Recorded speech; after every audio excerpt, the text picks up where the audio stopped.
Alrighty. Today we're going to be talking about Ephesians 4. So we've done Ephesians 2 and Ephesians 3, and today let's all turn to Ephesians 4. And I'm going to start by reading the first 3 chapters of Ephesians 4. It says, "Therefore, I, a prisoner for serving the Lord, beg you to lead a life worthy of your calling, for you have been called by God. Always be humble and gentle. Be patient with each other, making allowance for each other's faults because of your love. Make every effort to keep yourself united in the Spirit, binding yourselves together with peace."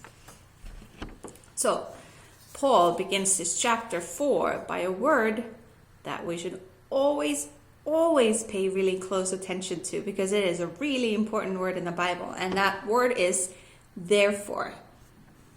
You know what therefore is? Therefore means that there was a good lesson that just came, that we learned something really important just before this word, but it also tells that after this word, there is going to be something really amazing coming.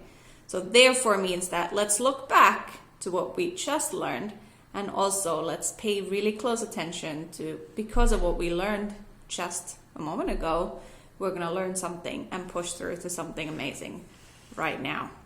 So what we learned so far in Ephesians 2 and 3, right? We learned that God, the amazing, holy, righteous God, He created us, individuals, me. He created me to be just as we are. He created us perfect. He created us like we're supposed to be, like we're supposed to go, to be His workmanship, right? This is His doing. So there's a hope. Now that we have been created, we remember this. We have been created with all of this stuff, and He has made us His workmanship. Now we have, Paul said in Ephesians 3, just what we learned last week, that now we have a power within us, and it's called love. But the love is so big that we need a power to understand it. Do you remember these? Power to understand it. And then when we do see the depth and the width and the height of it, that then we would experience it for ourselves. And that is before this therefore. So we have been created by God to be His workmanship, and now the love that is so deep, now that is in us. So now we can see therefore. What is the therefore? Therefore.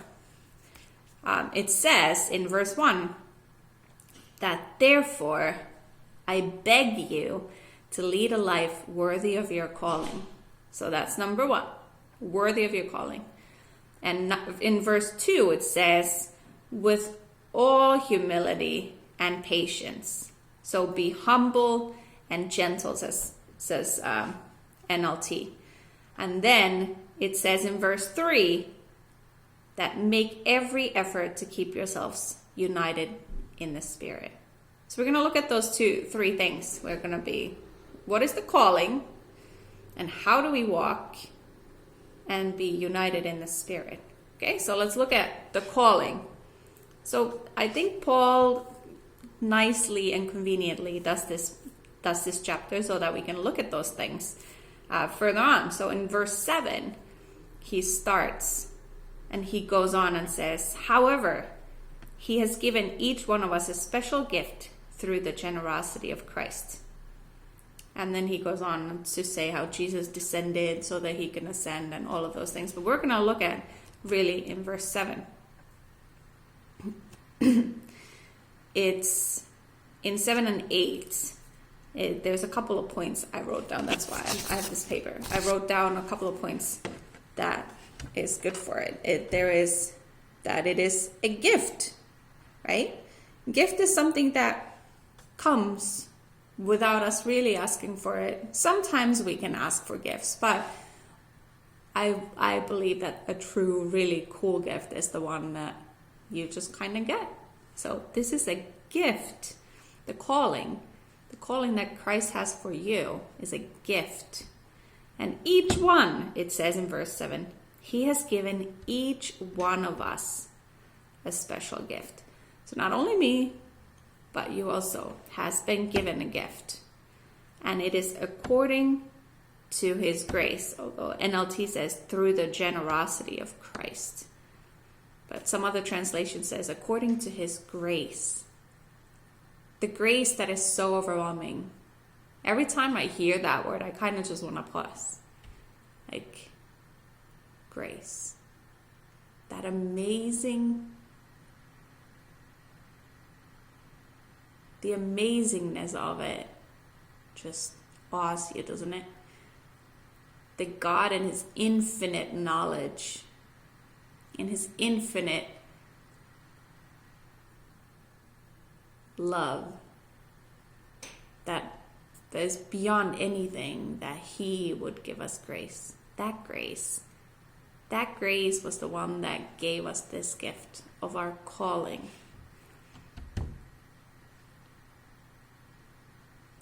That gift. So we should probably pay attention to that, we would use it, that we would do it. You know, when people give you gifts, like a birthday gift, and there's an almost an expectation that you will also use it. Like if they give you a necklace, every time they see you, they're gonna check out if you have the necklace on, like if you like it enough to wear it. I think sometimes God does that with our gifts. Like he gives us gifts, yes, but sometimes he's like on the lookout. Like, are we using them? Am I using the calling that he gave me? Are you using the calling that he gave you? You know, like he wants to know all of that stuff. And in verse 11, he kind of just goes through a very simple list of what some of those gifts are. Because it says, these are the gifts in verse 11. He gave the apostles, the prophets, the evangelists, and the pastors, and the teachers. This is by no means an over, like every gift. But this is some of the gifts that he has given. And I think we ought to be on the lookout to see these gifts in others, but also to really pray if this is something that's in us. Am I a pastor? Am I a teacher? Am I to be an apostle? And what would that look like? Maybe I already am, you know, like just think about it and maybe that'll come. You never know. And then he goes on in verse 12 to 16. Let's read them. It goes, their responsibility is to equip God's people to do his work and build up the church, the body of Christ. This will continue until we all come to such unity in our faith and knowledge of God's Son that we will be mature in the Lord, measuring up to the full and complete standard of Christ. Then we will no longer be immature like children. We won't be tossed and blown about every wind of new teaching or doctrine. We will not be influenced when people try to trick us with lies so clever they sound like the truth. Instead, we will speak the truth in love, growing in every way more and more like Christ, who is the head of his body, the church. He makes the whole body fit together perfectly. As each part does its own special work, it helps the other parts grow so that the whole body is healthy and growing and full of love. So I think that's Paul's the second part. So he talked about that everybody has a calling, but now he's saying, how do we walk? How do we do this? How do we walk in these callings that we have? What should we do? So I think very clearly in verse 12, it says, their responsibility is to equip God's people to do his work and build up the church. I think that's like the overall, why should we use these gifts? The callings that God has given to each one of us by his grace. So nothing we have earned. We talked about the works, remember, in Ephesians 2. It has nothing to do with what we want to do or what we can do, but God has given us these gifts so that we would use them to build up his church. Who is his church? The people, right? That we would build each other up. That we would we would equip. So if you are a teacher, you need to teach others. You need to teach the truth. You need to equip them, the other people, to learn the truth, so that then they will be able to walk in love and walk in the truth, right? If you're a pastor, you need to shepherd them. You need to guide people into the truth. If you're an apostle, you're going to go and tell everybody about God's goodness and greatness, and you're going to shout it from the rooftops and from the mountains, and you need to do that to equip, to build up each other, right? Because if there's a shy person, they're not going to go to the rooftops. They're not called to do that. So they will feel very uncomfortable if you ask them to. But they will count on you to do it if you're the apostle. If you really love that stuff, then you need to be out there. You need to be speaking it out. And if you're not somebody who wants to go up to the rooftops, you need to be building somebody up. This is what God called us to do. You, me, we all need to be building somebody up, whether it's a group of people, whether it's one person, whether it's the person at our house, whether it's our kids. We need to do it faithfully, because it said that. It's the responsibility of those who are called. And who's called?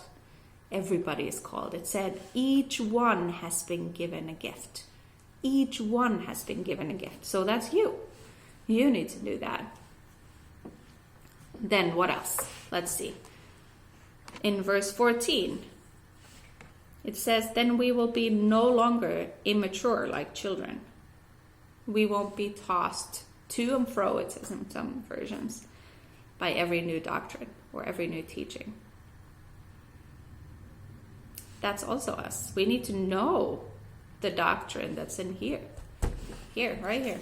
We need to know this stuff. We need to know what's in here. And if we don't know, we need to go with somebody who can build us up and teach us. We need to do that. That's part of our responsibility as the one that are called, right? And then we won't be tossed and blown about by every doctrine or every new teaching. And we will be steady in the truth, because we will no longer be children. We will be grown up.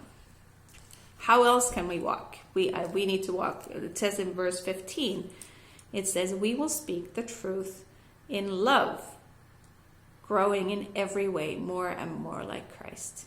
Now that's a hard one, eh?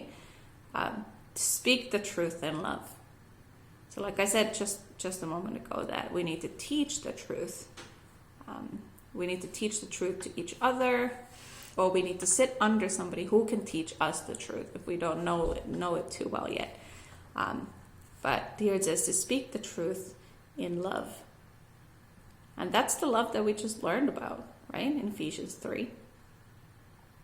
If we know and experience that love, then we can definitely speak the truth in love, right? Can you imagine, just imagine that love that is deeper than anything you've experienced and higher than anything you've experienced.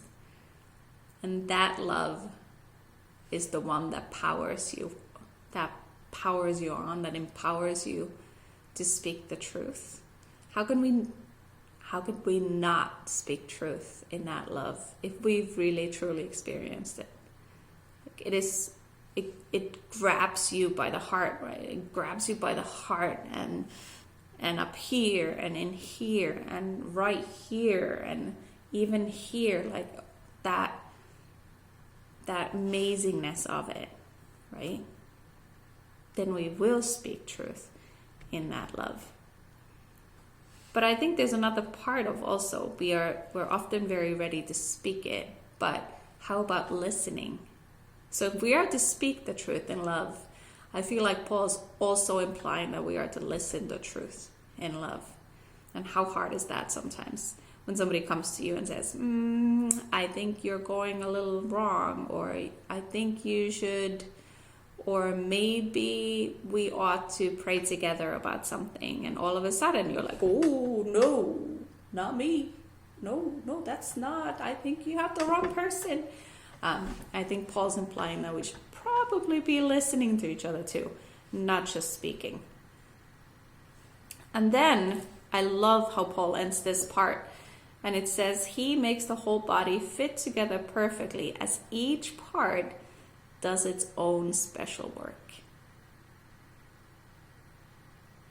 Right? Each part does its own special work. You. That means you. That means me. We have to do our part. We can't just sit on the sidelines. There's so many things that God has called you to do, right?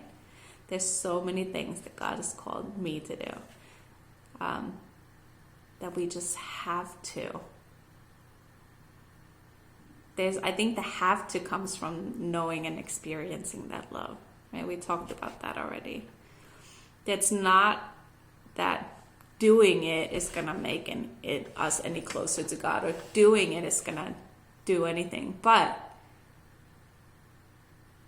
that is what is going to make the body work, that we all do our part. So it says here, as each part does its own special work, it helps the other parts grow. What's the point? How should we walk in the calling? We should help each other grow, right? And by doing what I'm called to do, I'm going to help you grow. And by you doing what you're called to do, you're going to help me grow. That's what Paul says. That's what the Bible says. Listen and speak the truth, right? In love, right? We have to be doing our part. Right, so we are called. We're called. And then how do we walk in this calling? With gentleness and patience. Well, this is how. All of these things. We all have a gift. The end goal is to build each other up. We have to know our doctrine. We have to speak and listen to the truth. And we have to all be working together so that we can help each other grow. And that's how I think Paul kind of goes into the next point, which is be perfect in the unity in the Spirit. Right? If we all do our part, and we walk in love, and we walk in humility, and we walk in gentleness, then the last part kind of will flow out. But there's a lot in here that has to do with that. I think it starts from verse 13 that we already went through, but it says, and this will continue until we all come to such unity in our faith and knowledge of our God's Son, that we will be mature in the Lord. So again, it says this will continue. What will continue? And Paul says in verse 12, is to do the work and to build each other up. And as we do, and as we walk in our calling and building each other up, this will then keep going until there's such unity in the Spirit, until there's such unity in the faith. And that's what we want to go for, right? We want to be united because we love God. We want to be united because His Spirit is in us. We want to be united because as a united front, we will be more capable of reaching everybody else, right? If I'm doing my part, if I'm doing what I'm called to do, then I can surely affect somebody else. And then we can all be united in our faith. And I think Paul is saying here, it's part of keeping the unity of faith with all of us is to work at building each other up. It's not going to be easy. Building each other up all the time is not easy. It's easy to see each other's faults, maybe point them out quickly before they point ours, right? But to work at building each other up, to work at that, I think is what Paul wants us to do, and what God wants us to do ultimately. But here Paul is writing it. All right, so then if we skip a couple of verses from verse 13, we're going to go all the way to verse 25. Paul gives us kind of detailed lists of what it would look like to keep our unity. Okay, so again, Paul tells us that we are to speak the truth in love. It says in NLT, it says, so stop telling lies. Let us tell our neighbors the truth, for we are all parts of the same body. Stop telling lies. That's it. Tell the truth in love to your neighbor. Who's our neighbor? Jesus talked about that in the Good Samaritan, didn't he? And then number 26. How do we preserve the unity? It says, don't let the sun go down while you're angry. Don't sin in your anger. Two things I notice here is it's okay to be angry. But it's not okay to sin in it. It's not okay to let the sun go down in your anger. I think it's important to forgive. I think that's what Paul's going for. But it's okay to be angry. Sometimes we're angry, and it's okay. It's an okay feeling to have, as long as we don't dwell in it. Because Paul says, for anger gives a foothold to the devil. We don't want that. We want to be united. That's the whole point, to be built up, to be united. And then Paul goes on in verse 28. He says, he talks about stealing, but he's saying, don't live like you used to live. Don't live like you used to live before you knew Jesus. Or even don't live like you lived a year ago. Live differently. Go closer. Reach towards the goal. Keep going. Keep maturing. Don't be tossed up and down and blown away by every new doctrine. Speak the truth in love. Keep going. Don't live like you used to do. And Paul is just using the example of stealing. It said, if you are a thief, quit stealing and do hard work, it says. So that's how we can be united. And then verse 29, it says about our words. It says, don't use foul or abusive language.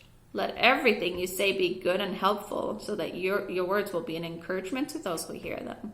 Why should we be an encouragement? Because we are to build each other up. Right, you got it. I just said it too fast. Let everything you say be good and helpful. Think about that. Everything you say. It seems as though the Bible doesn't give us a lot of leeway, doesn't it? Like, it doesn't say, when you're feeling good, let your words be good and helpful. Or when somebody made you happy, let your words